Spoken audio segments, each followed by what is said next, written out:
All right, it's currently 2 p.m. here in our Scottsdale, Arizona location, and it's time to get started. Just so everyone knows, we will be doing a full Q&A session at the end of the presentation. You can submit your questions in the chat window at any time during the presentation, and we will gather them and answer as many as we can right at the end. If we do not get to all the questions, we will follow up with you individually to make sure questions do get answered. We'll also be making this presentation available to everyone who registered for the webinar. The link will be provided in our follow-up email within a few days of this presentation. And with that, I think we can begin. If you have not heard, your presenter today is Dr. Holly Lucille, joined by our guest, Dr. Aimée Gold-Shunny. Thank you so much for joining us today.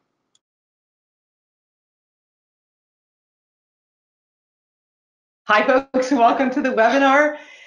Here we are again. We're going to talk about the subject CBD, but guess what? We have heard you. Yes, we've been here before. We've talked about the legalities either on a webinar or on the Facebook Live show, Healthy Happenings. We've talked about the endocannabinoid system, how it was discovered. We talked about the history of the plant.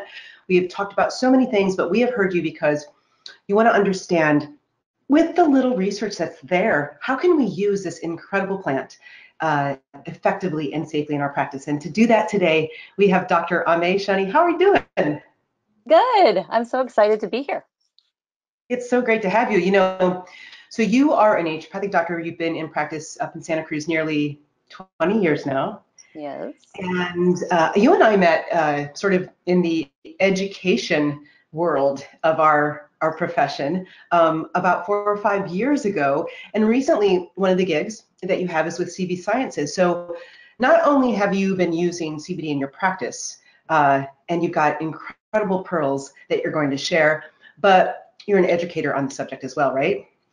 Yes, I have been working with CV Sciences as a medical advisor since 2015, and using it in my practice during that time as well. So almost 4 years. It's gone by with the blink of an eye. Yeah, and it's such a hot topic, and so happy to be here because seriously, you and I talked at the AANP last year, and we did a quick interview about this entire subject, and you had so much information. And once again, we covered all those things that I think we've all covered before, but let's get into it. So when you were using CBD in your practice in 2015, there weren't any webinars, there weren't any white papers, there wasn't a lot of information. So there's no magic dose. What did you do to start? How did you start back then? Very carefully. Yeah. No, and I'm not really much of a cowgirl in my practice at all, and yet here I was with this novel ingredient that no one was really using. And like you said, there were no white papers. There was wonderful scientific community to call on and talk to, and there was research papers to read. But when it came into getting really granular with how to use this in practice, there was nothing. Obviously, I did a lot of reading and spent time exploring, what data there was and what the safety looked like. Felt that it was safe enough, and then, of course, did what every good doctor does and tried it on my husband. And that's why they call it practice. We yes, have to that's on right. our level. That's right. So, I mean, I started there, right? I mean, we all have our circle of family and friends who are willing to do the new things that we get excited about, right? So, so I started practicing on him. He had some long-standing sleep maintenance issues and started sleeping. And I was paying attention, right? And for myself too, I started, on myself. And my son is almost 11, and ever since Jackson was born, I don't sleep the same, right? I'm up in the night. It's been how many years since he was nursing? I'm still waiting for him to come in and wake me up. And I noticed when I started the CBD that I really was able to sleep better, sleep more deeply, get back to sleep. And then the thing that was magical for me was I started noticing that I didn't quite respond to stress in the same way, that something would happen that would have had me like out of my car, and I would think to myself, wow, I just didn't respond to that. So my interest was very piqued.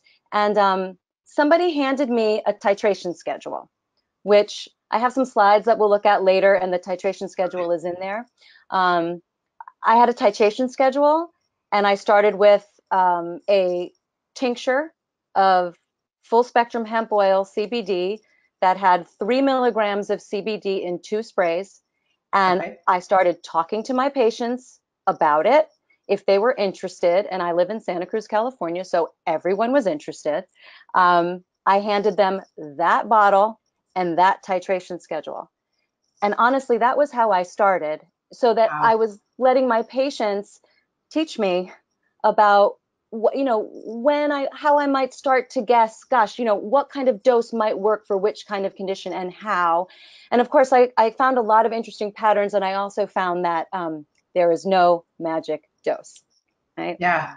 So great. We're going to get into these studies because I think it's really important. But you bring up a couple things that I want to touch on. Bill Mitchell, the late Bill Mitchell, when we were talking about evidence-based medicine and such, he always drove home the great point that experiential evidence is there and observational evidence is, really important.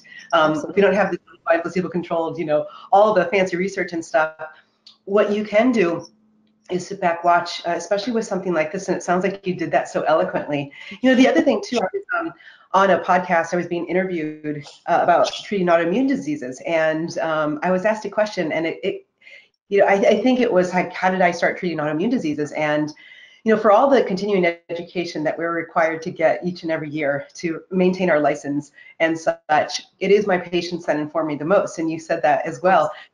And of course, they started coming in with autoimmune diseases, and so you have to start Figure it out.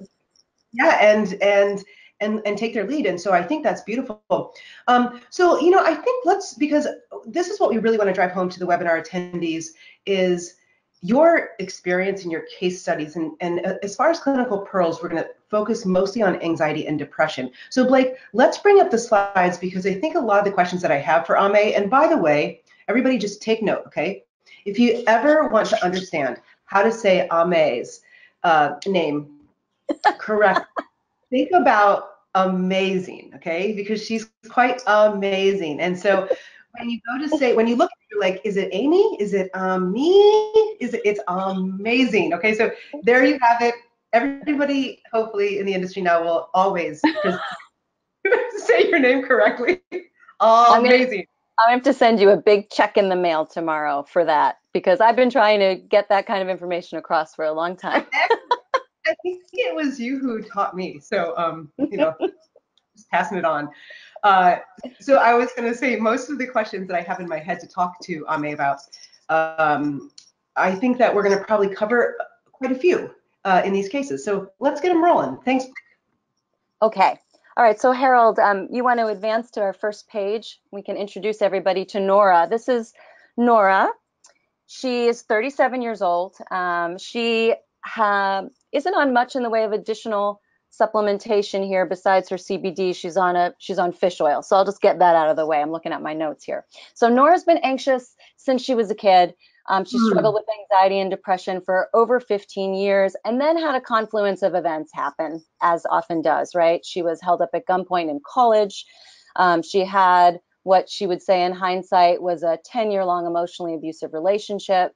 And she became very anxious and socially anxious. And I think the getting held up at gunpoint was a big part of that. And then she moved. And of course, all of this got worse after she moved, and she began having panic attacks. And she was so bad at that point that she couldn't get out of bed. And it was at that point that I think she went to her primary care doctor, if I remember correctly, who prescribed an antidepressant.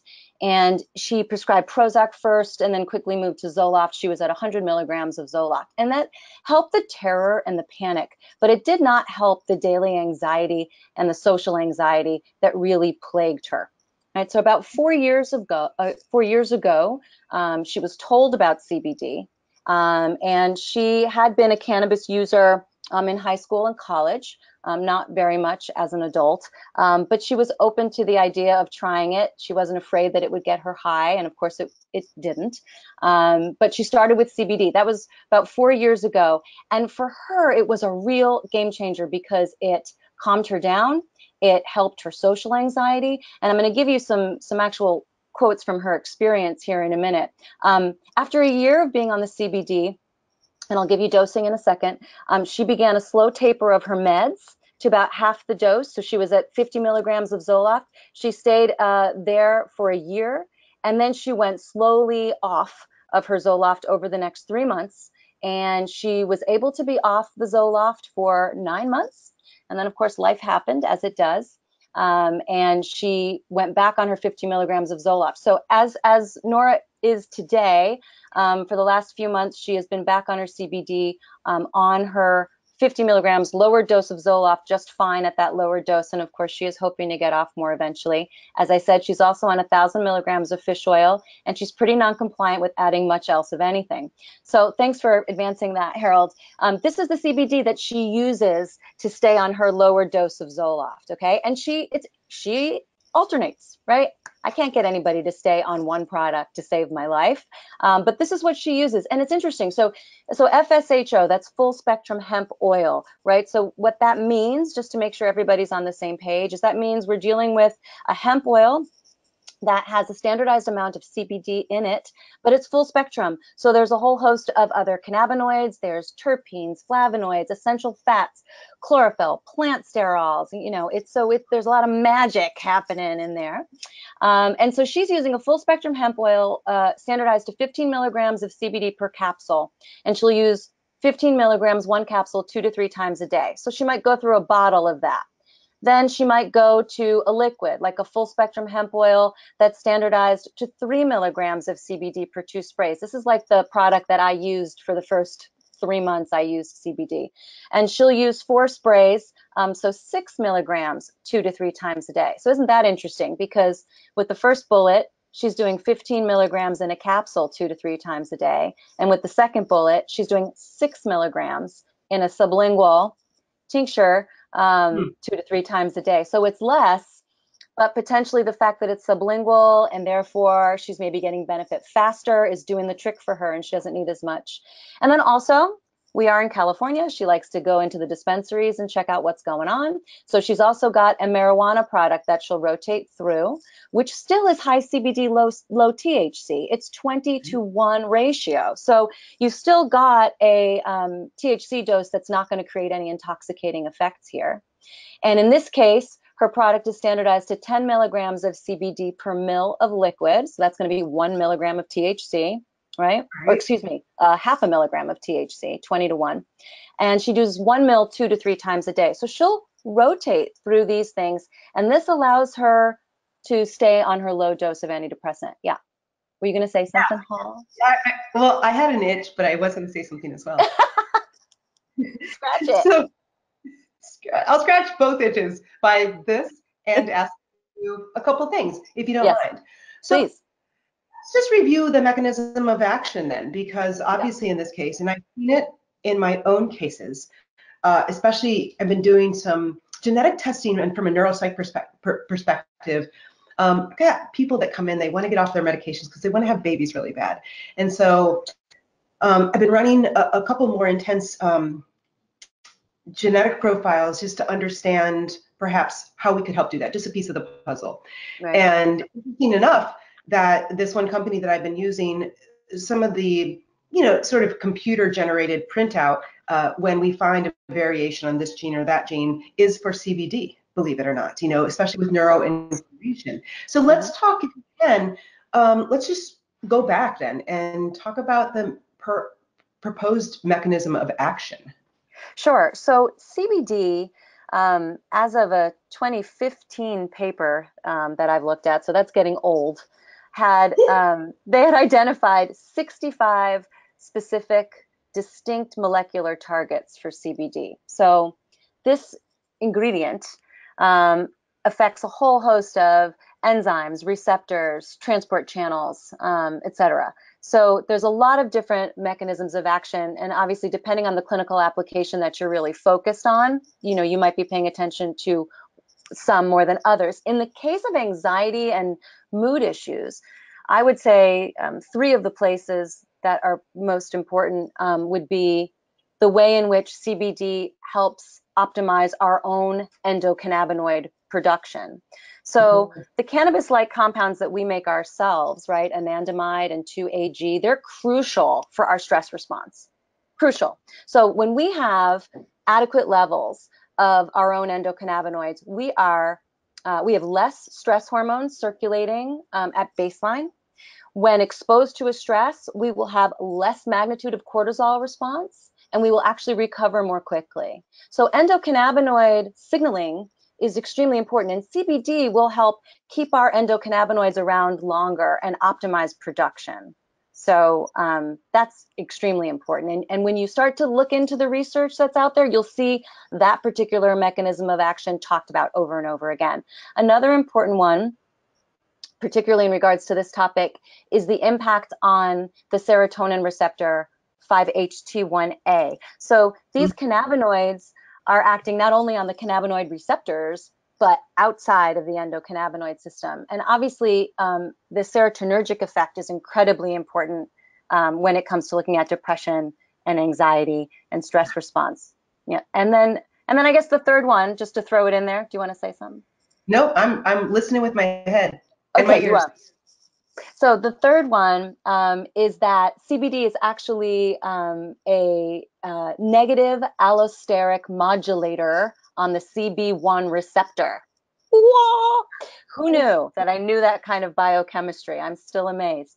But so there is a secondary binding site, right? An allosteric binding site on that CB1 receptor, because CBD doesn't go directly into the CB1 receptor. We always hear that, right? It doesn't even directly affect the receptors, but it indirectly affects the receptors. And one of the ways it does that is at that allosteric binding site where it's actually, it's negative. So what it's going to do is if CB1 is getting agonized, if there's an agonist for the CB1 receptor and it's getting very stimulated, it will actually help to antagonize some of that agonistic effect, right? And CB1 tends to get overstimulated in our very Western, high stress, sedentary lifestyle where we tend to be overweight with very high levels of inflammatory markers and eat too much sugar and too much omega-6 seed oils and not enough omega-3 essential fatty acids.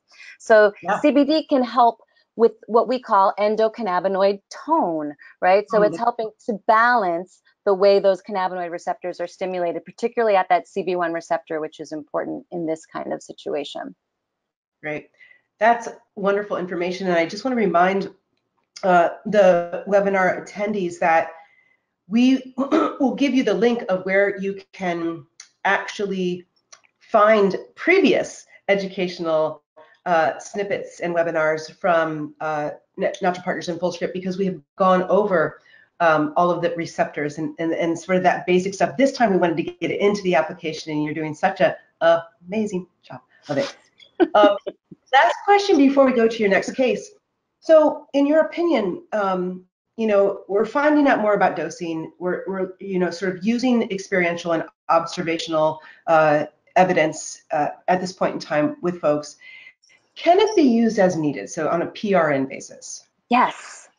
Yes, yes, yes. So you know, these are very, you know, our own endocannabinoids are very short acting, the ones that we make ourselves, and the phytocannabinoids are as well. So they act fast and they go away fast. And the endocannabinoid system, as kind of the, you know, the homeostasis maker, is very dynamic. And so there's a constant ebb and flow to what's happening in that system and our ability to be adapting and bobbing and weaving with what life throws at us. So one of the things that I love about this ingredient, and you know, I'm a naturopathic doctor as well, so I've got a toolkit full of adaptogens and nervines and you know anxiolytics, etc.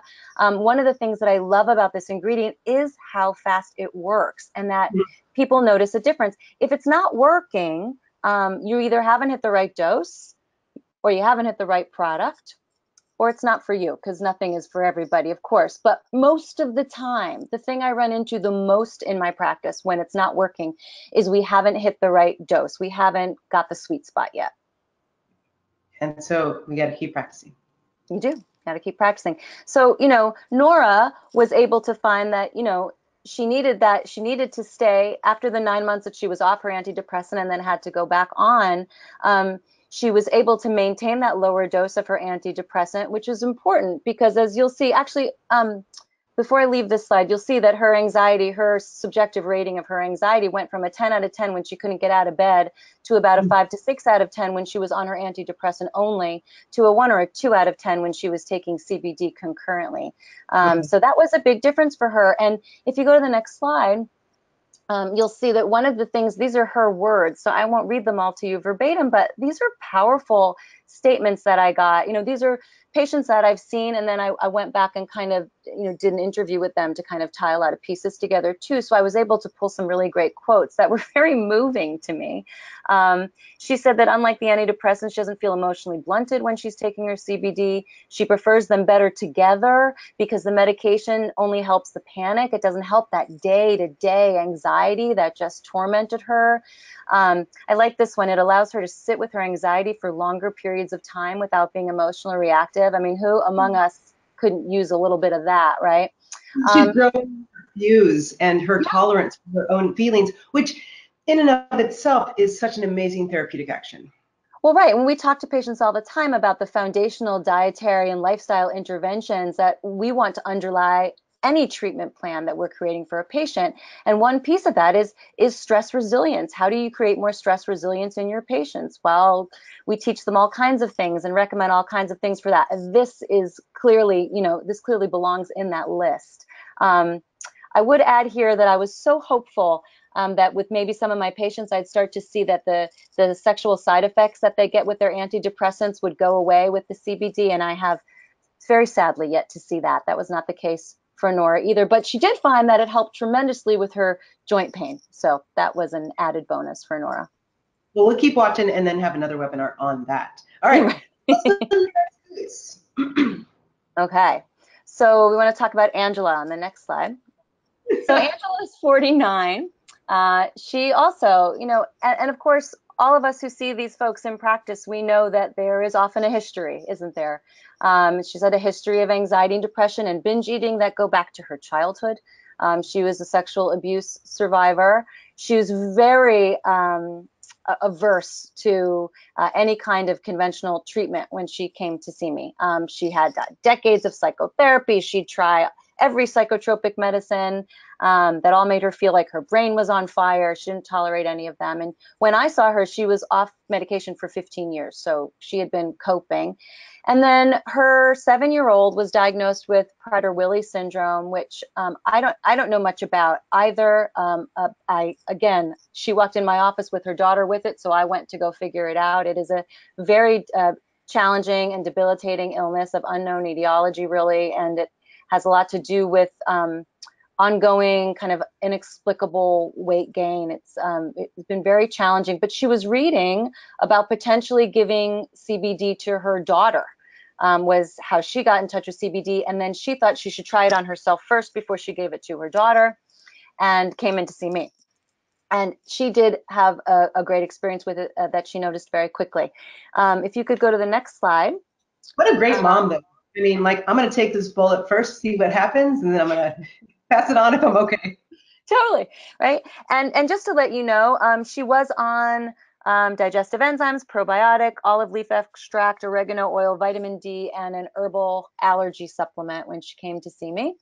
No history of cannabis use, so completely naive in that regard. And as you know, off prescription meds for 15 years.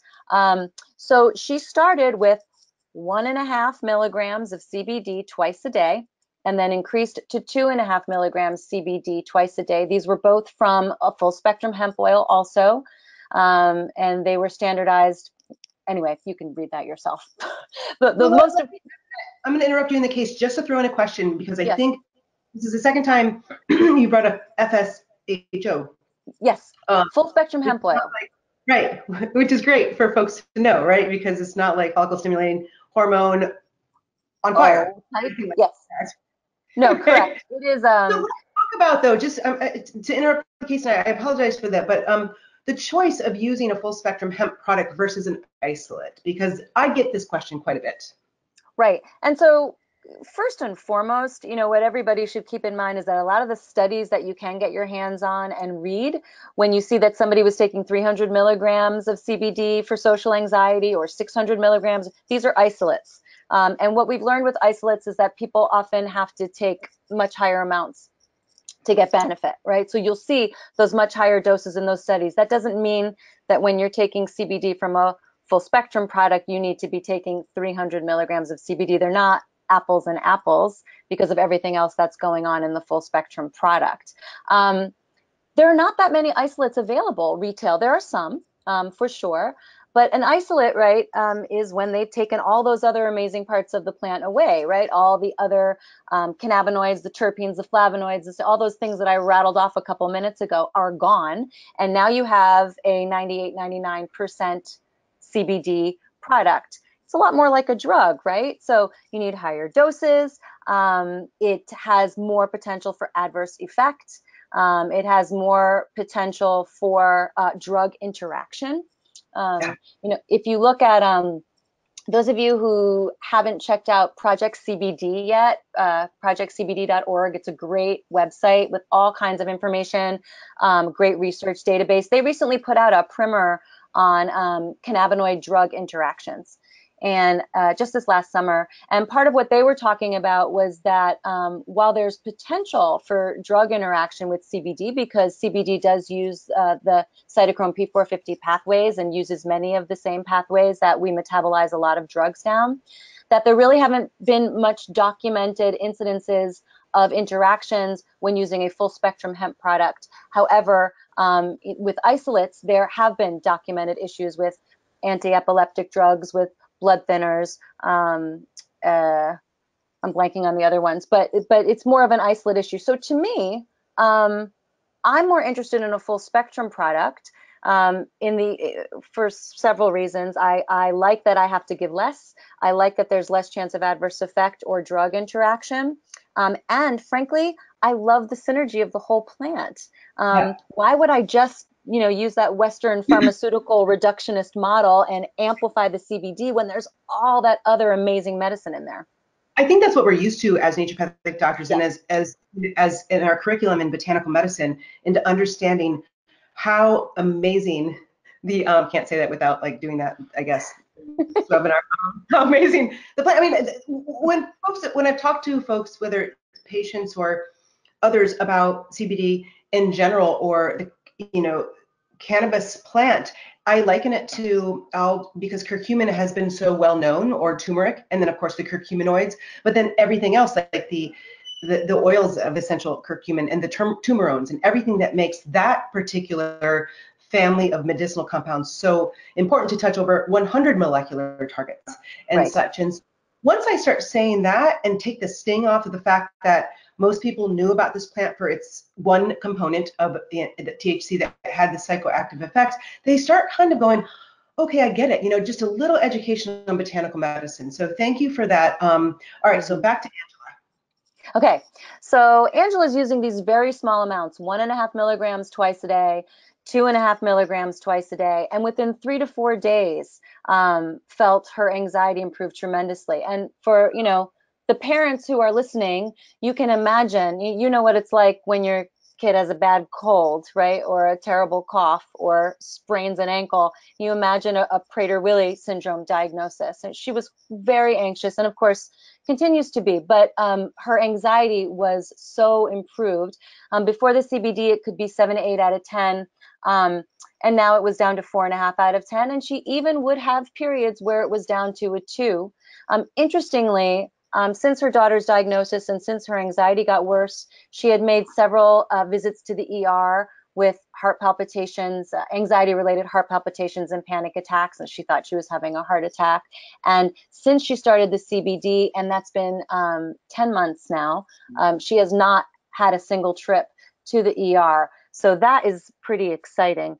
You could go to the next slide. We can just see a couple quick things that Angela had to say. She felt like this was a real game changer and a godsend for her family, and that she could actually take a deep breath. Unintentional benefits, she found that she could sleep better and she had daytime energy.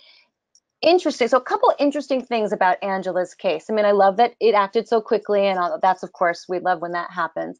But there are a couple things that I think are some interesting clinical considerations here. One is about the sleep issue. So it helped her sleep, and her daytime energy. But if you look down to the second bullet under adverse effects, you can see that she can't take it after 6, right? Because this is one of my people. It happens. I give them something to help them sleep at night, and they come back and she says, oh my God, my brain was just on, right? I was totally energized.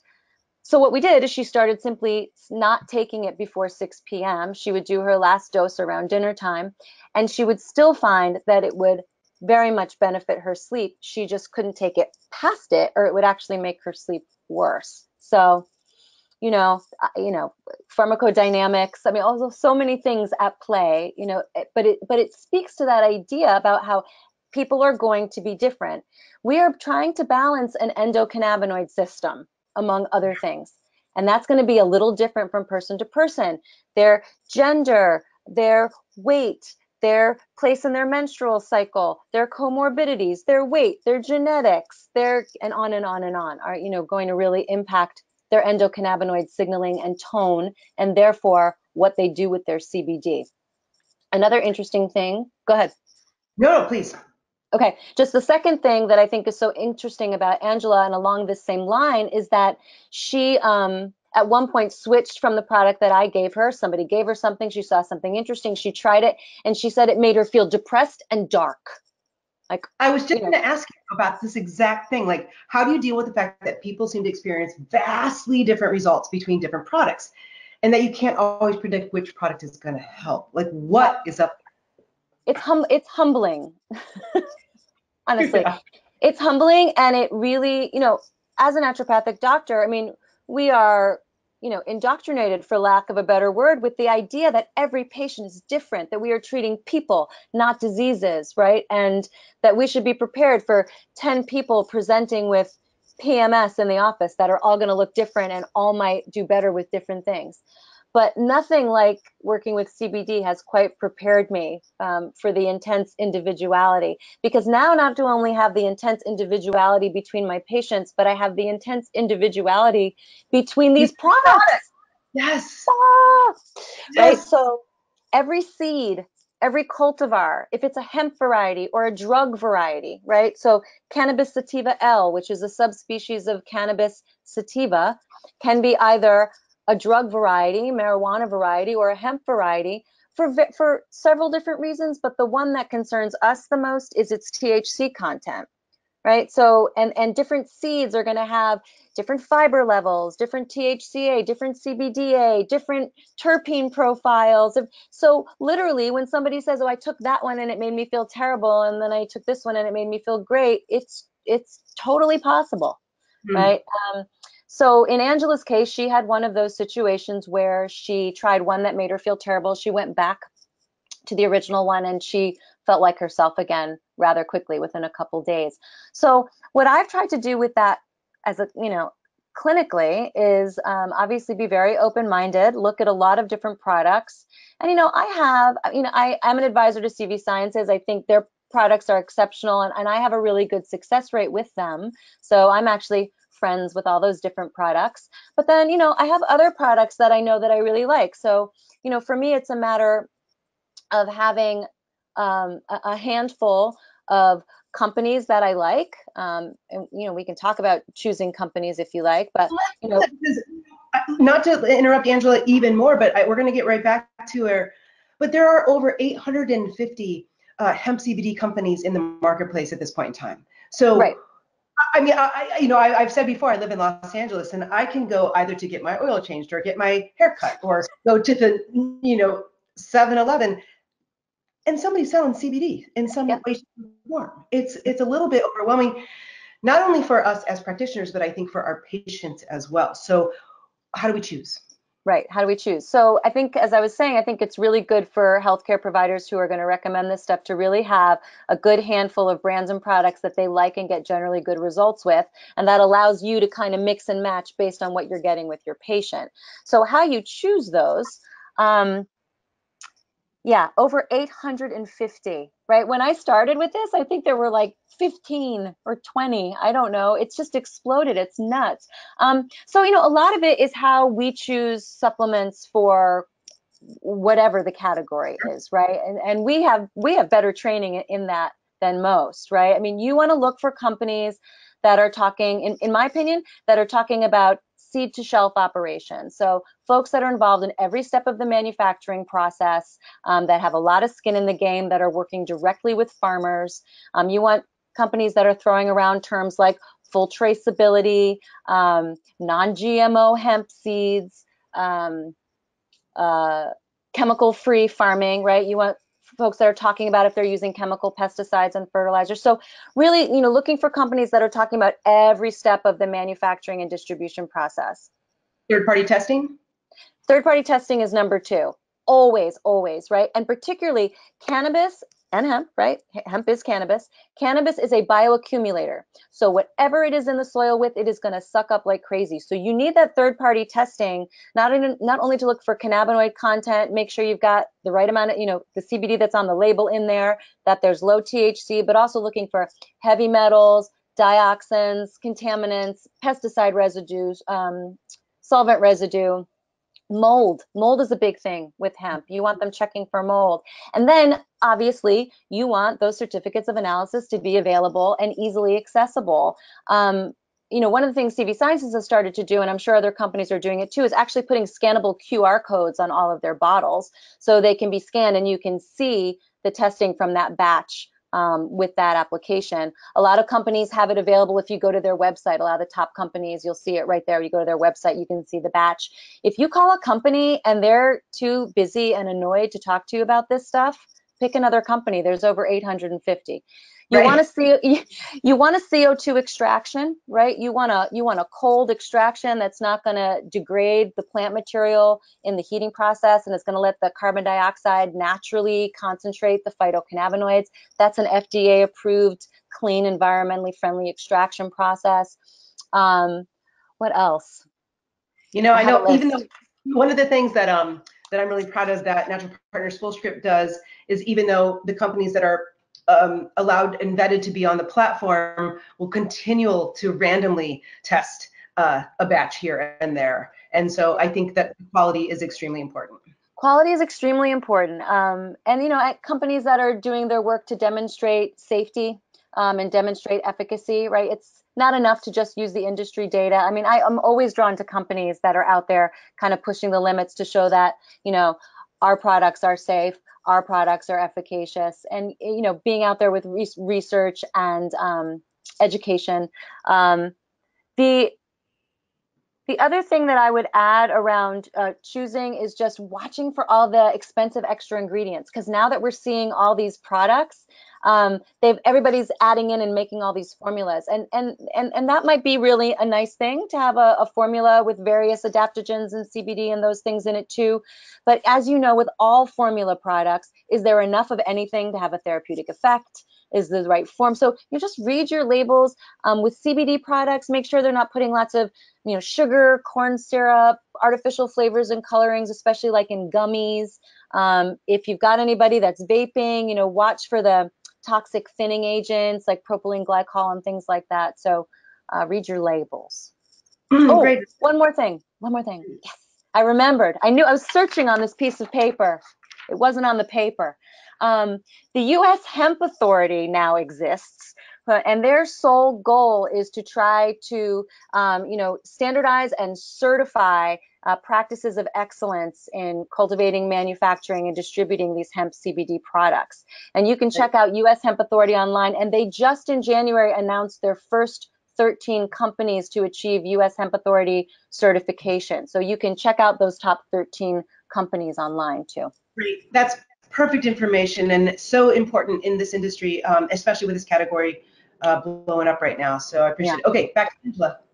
Okay, so Angela, I think I kind of did Angela here. I think I think you get the point. So we can go to Greta. Greta's one of my favorite cases. And she's just also a very special person to me.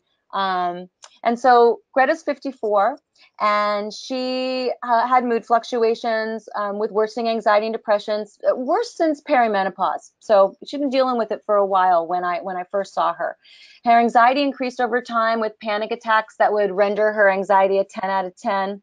Her medical doctor prescribed her Xanax, which initially she just used as needed, not very often at all. Right around that time, she had perimenopause. She has some intense family stressors. And then she had an ACL injury playing softball, for which she got a Vicodin prescription. Right? You know where this is going, right?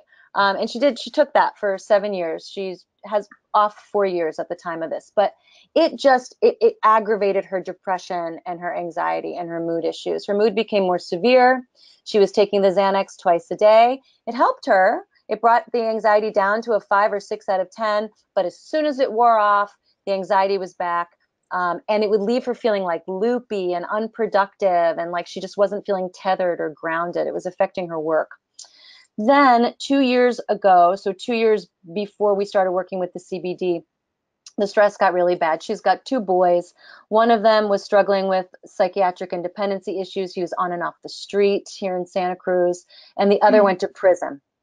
And you can imagine she was just devastated, and she began asking for more and more frequent refills of her Xanax, to the point where we realized that she really needed some additional help. And she really wanted to get that help too. So next slide, Harold Blake. Thank you. So we had this incredible experience with her, and this was right when I was starting to begin working with CBD. So I was very new to it. And I had tried a lot of things with her.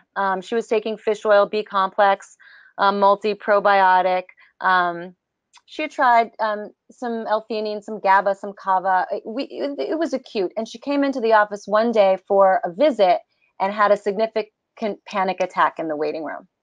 And we brought her into my office, so she was in a private space, and I wasn't sure what to do.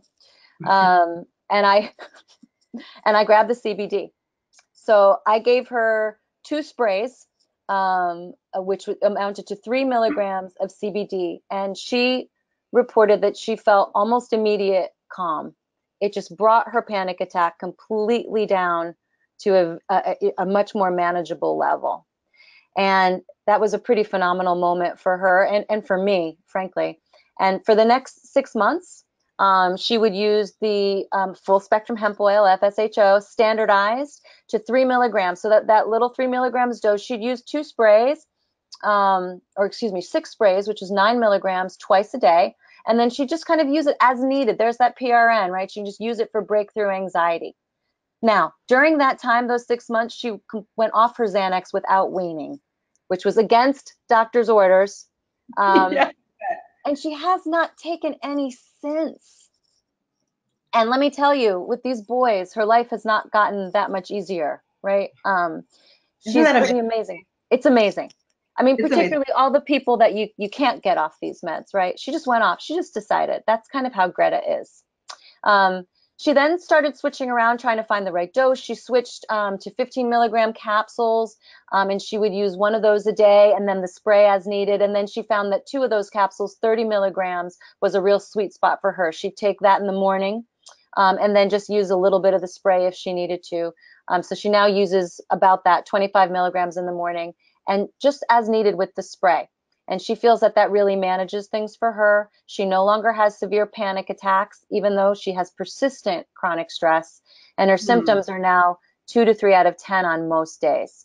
And one more slide for Greta, just so you can see a couple of the things that she had to say. You can see here in her own words when she talked about what it was like to feel the CBD in her body during a panic attack. She couldn't believe it herself. It went against everything that she thought in her head. Of course, she thought nothing was going to happen, and she couldn't believe how calm she felt. She was actually searching for the panic and couldn't find it.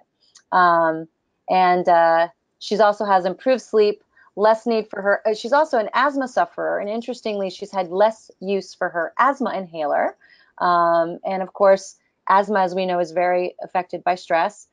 But it's also inflammatory, and CBD is anti-inflammatory as well. I will add that there have been some really acute times for Greta where she has been worried that the CBD wasn't enough and she didn't want to go back to the Xanax. And what she's learned to do in those situations is add 2 kava capsules 2 to 3 times a day during acute periods along with her CBD, and she feels like the combination works really exceptionally well for her. And she's been off that Xanax for over 2 years now, which is pretty awesome. Wow, great case. Aimée, thank you. One question I have that stimulated from this particular case, because I know we have a slew of questions in the queue for you.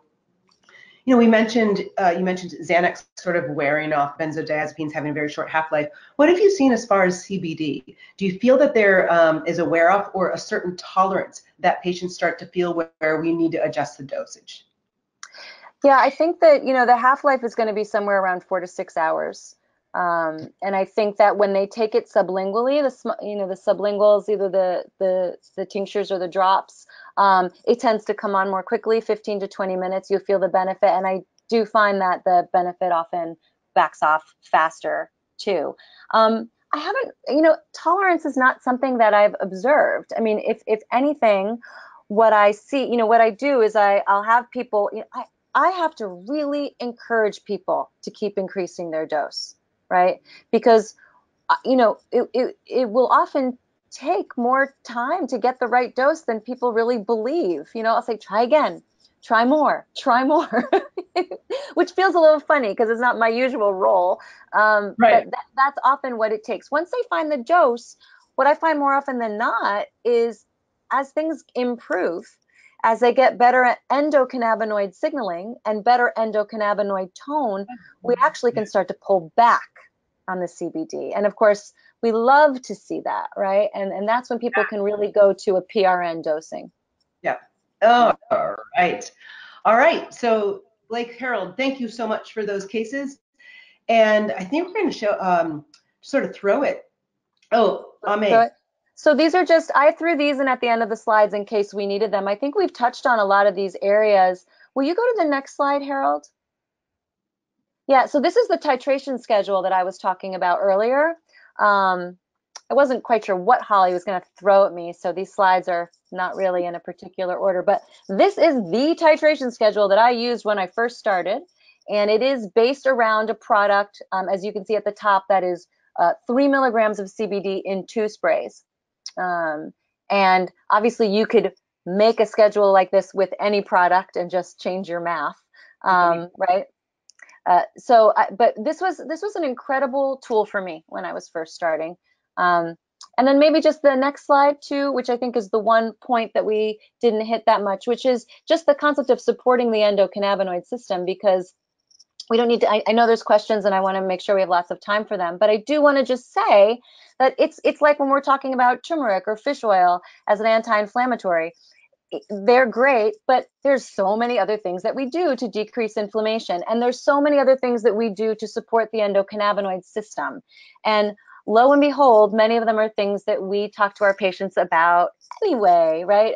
So many of the things that we have talked to people about under the guise of adrenal support is also endocannabinoid support, nervous system support, all of these kinds of things. So you'll see lots of different foods that are usual suspects for healthy eaters, just some different supplementation, medium to high intensity exercise, cold exposure, sleep hygiene, getting outside, laughter, connecting, intimacy, even orgasm. Yes, indeed. Orgasm releases oxytocin and dopamine and opiates, and these impact the endocannabinoid system in a very healthy way. Hormone balance, interestingly enough, having adequate levels of your sex hormones on board is important. There's a interaction that's just getting elucidated between the ECS and sex hormones, which as a women's healthcare practitioner, I'm super interested in learning more about. And then the gut, no surprise there, right? We've noticed that having certain organisms on board, supplementing with certain probiotics can support endocannabinoid signaling and tone. So, stay tuned for that connection as well. Great, wonderful summary. Supporting the endocannabinoid system, our own endocannabinoid system, awesome. And I think when you and I talked last, from an interview perspective, when I mentioned like how do you assess the ECS, and you brought the HPA axis into the view as far as think about it. Just think about it this way: stress, anxiety. It's one of the easiest ways to see it, right? Because right now we don't have a biomarker available for anandamide to measure. We will, yeah. But yeah, all right, Holly 10 and minutes. Aimée, thank you so much for the great presentation. I wanted to let everyone know that we also have Amabel Dela Cruz, who is the Digital Marketing Manager of CV Sciences, to help answer your questions. So let's go ahead and jump into the Q&A with a quick reminder that if you have any questions, to please type them into the chat window. And let's go ahead and answer our first question. Hello, can you all hear me? Yes. Hi, Belle. Hi.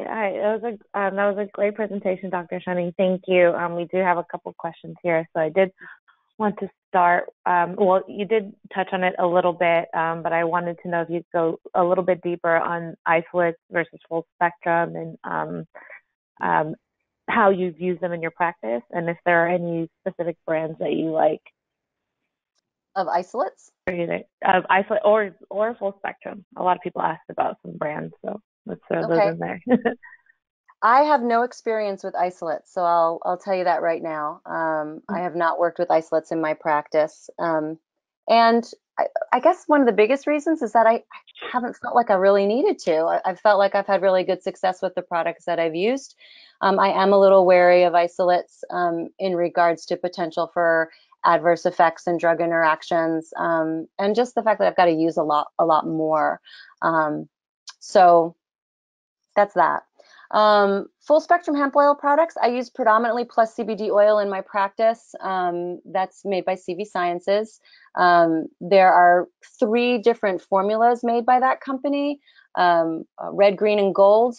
The red formula is a raw formula, which I really like. It is predominantly CBDA, which is the acidic precursor to CBD as it exists naturally in the plant, because the raw formula has been CO2 extracted, so it hasn't been heated to activate the CBDA into CBD. CBDA is a wonderful anti-inflammatory and analgesic. It's a little like an herbal aspirin. It doesn't cross the blood-brain barrier like CBD does, so you don't get quite the same neurogenic effects as CBD. But as you know, there is a nervous system serotonin, for example, receptors throughout the body, and so you can still get a lot of benefit even though it isn't crossing the blood-brain barrier. And the raw formula has the most robust assortment of phytoconstituents from the hemp plant. So you are really getting the most robust terpene, cannabinoid, flavonoid, etc. profile, which I like a lot. I feel like the raw formulas are like a snack to the endocannabinoid system. So I would have everybody take that if I could, and then layer the other more concentrated products on top as needed. I also use the green formula Total Plant Complex from Plus CBD oil, which at that point has been decarboxylated, which is a gentle heating process. So now we have standardized CBD per dose. This is like a super adaptogen to me, really bright though, not sedating. And I find it, when I'm noticing that what I'm perceiving, like what Holly and I were just talking about, how do you can tell the ECS is off? Well, one of the things I'm looking at is less stress resilience, sleep starting to get impacted, overreacting to things, and that's when I'll kind of grab the green products. And then the gold formulas are distilled in a solvent-free process from the green, and that's the most concentrated. And so I'm thinking about that when I've got more severe or chronic pain, depression issues, seizure disorders, neurological stuff, things like that. So I'm a heavy user of the Plus CBD oil products. There's some other great products out there too. I like CW hemp, and in addition, there are some products from the dispensaries that I like that have very low THC as well. That allow me some easy dosing too. But for me, the Plus CBD oil products are the ones in my dispensary that I go to first. Thank you. So you were talking about like the full spectrum and all the other constituents in there all working together, and part of that is THC as well. So I guess when it comes to this, are you finding that a lot of people also need THC when they're taking CBD products? And have you seen, and do you have any information on drug testing for these products, whether they have CBD in them or not? Whether they have THC in them or not. Yeah. Sure. So that's great, Belle. Thanks for bringing that up too, because when I say full spectrum hemp product, that includes THC, right? So I guess there's some delineation now going on in the industry between full spectrum hemp oil and broad spectrum hemp oil. Broad spectrum hemp oil is when they're actually taking the THC out. Remember, for something to be hemp, it has to have less than 0.3% THC on a dry weight basis when it's harvested, right? So these full spectrum hemp products do contain THC, but they are trace very small amounts. Whether or not they need the THC to make the rest of it work, I can't imagine why that would be the case. And I haven't seen any data to make that case, that THC is somehow the linchpin that makes the over 80 different cannabinoids, plus the terpenes and flavonoids work. I think, again, it goes back to what Holly and I were talking about earlier, which is just that whole plant synergy, that, you know, the magic is all in there working together. So I have not felt like, there have been a few situations where I have added some additional small non-intoxicating amounts of THC to what my patients were doing, or recommended that. I'm in California, so there's no prescription, anything like that. We've talked about that. But in general, I find that the trace amount of THC in the full spectrum hemp products has been adequate. Again, similar to isolates, I don't have any experience with products where THC has been specifically removed. Oh, drug testing? Yeah, and just a little bit about drug testing too. Yeah, so again, we're dealing with these extremely small amounts of THC in the full spectrum hemp products, which really should not lead to any kind of positive drug testing. If somebody is taking a lot over a long periods of time, and again, you know, there's aspects of detoxification and metabolism that we can't always account for. Is it possible that somebody could test positive? I'm sure it's possible.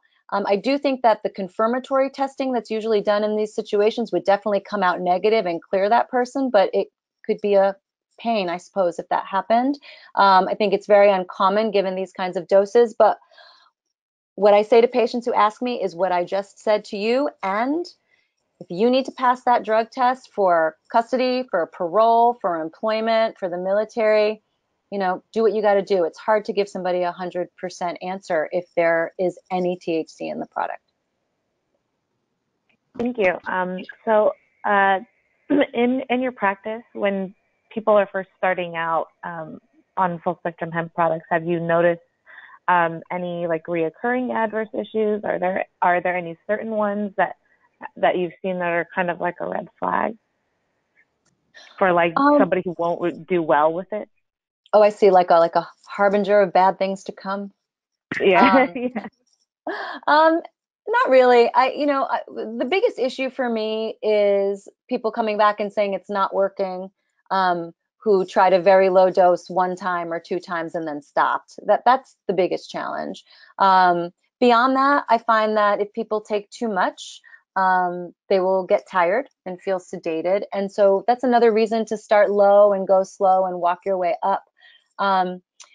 If there is one harbinger, Belle, it's that patient that comes in, we all have them, who comes in and says, I'm sensitive to everything, right? Whether it's a medication or it's an herb, believe them, right? If they say they are, right? Yes. Right. So these are the people that I start on baby, teeny tiny doses, or in the case of the plus CBD oil products, I start with the raw, right? So that we're really just going in very small increments and doses. And the interesting thing about that is what I've found with some of those patients is that sometimes those teeny tiny small doses are amazing. And once again, I teach myself that, more is not necessarily more, right? That, it's, starting slow is really works. So it's those sensitive people. When somebody tells me they're sensitive, that's when I go, oh boy, this person is poised to have a negative experience. And, we've got placebo, we've got nocebo. So, you got to listen to those people. Thank you.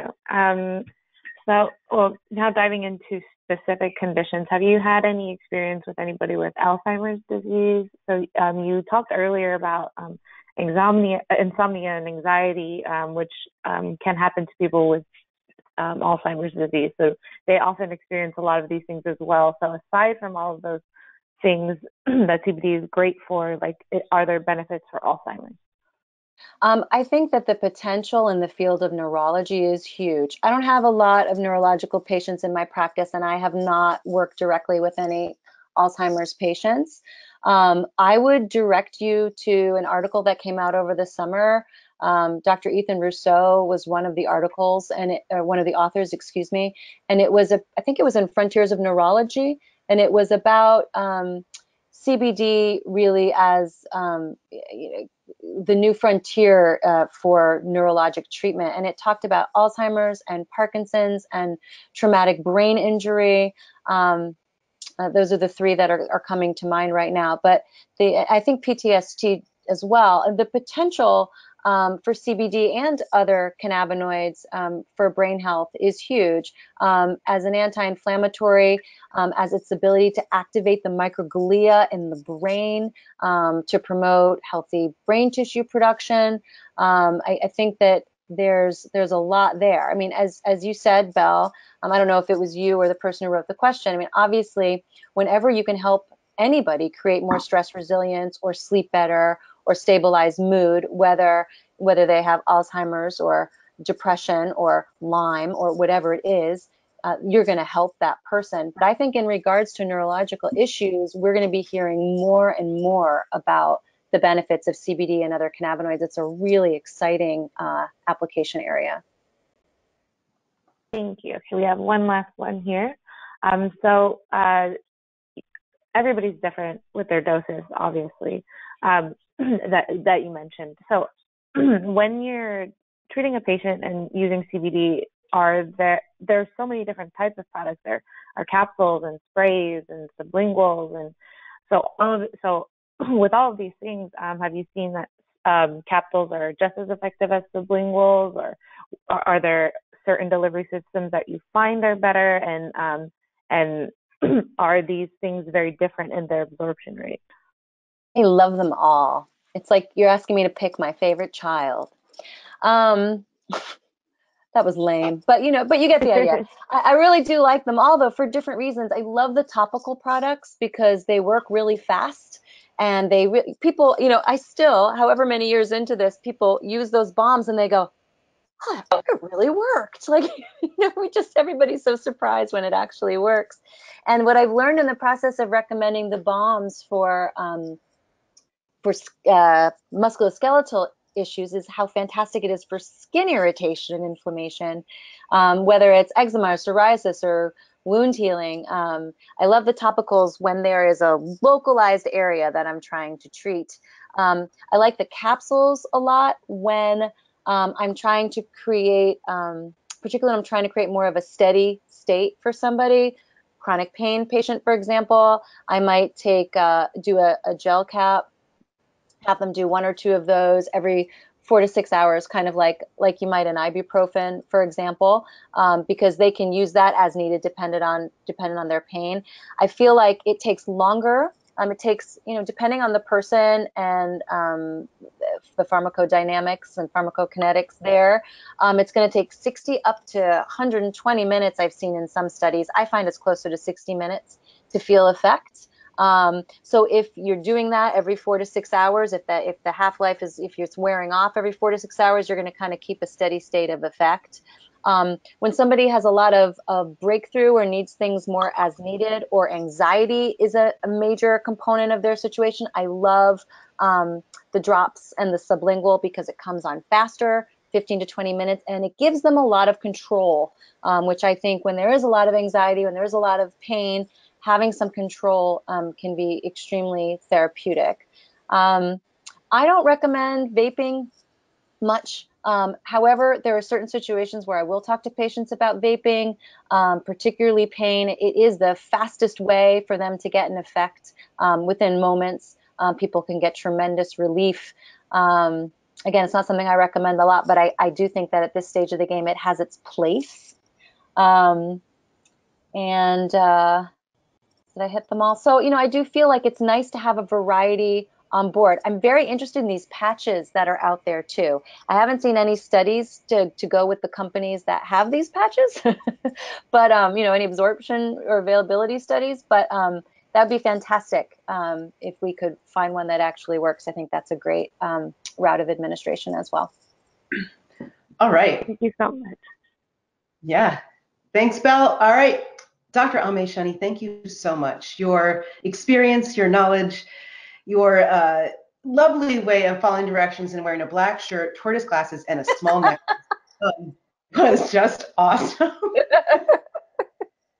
But in webinar attendees, I know we've gone over a couple minutes. I just want to thank you so much for spending part of your day with us. And please stay tuned because this is obviously a very large category in our industry. And we're going to keep drilling down into more and more of the facts, the information, the experience, the observation, and clinical applications to bring to you. So with that, I'll throw it back to Blake/Harold. And once again, thanks so much. Thank you. It was fun. Holly and Aimée, thank you so much for taking the time to answer so many fantastic questions. It has been a pleasure talking about CBD case studies and clinical pearls. We are out of time, but for those of you who did not get their questions asked, we will follow up with you individually. And thanks to our practitioners for joining us in this educational experience. We do ask that everyone take the time to please answer the quick 3-question survey at the end, as it will greatly help us improve future webinars. Thanks again. See you soon.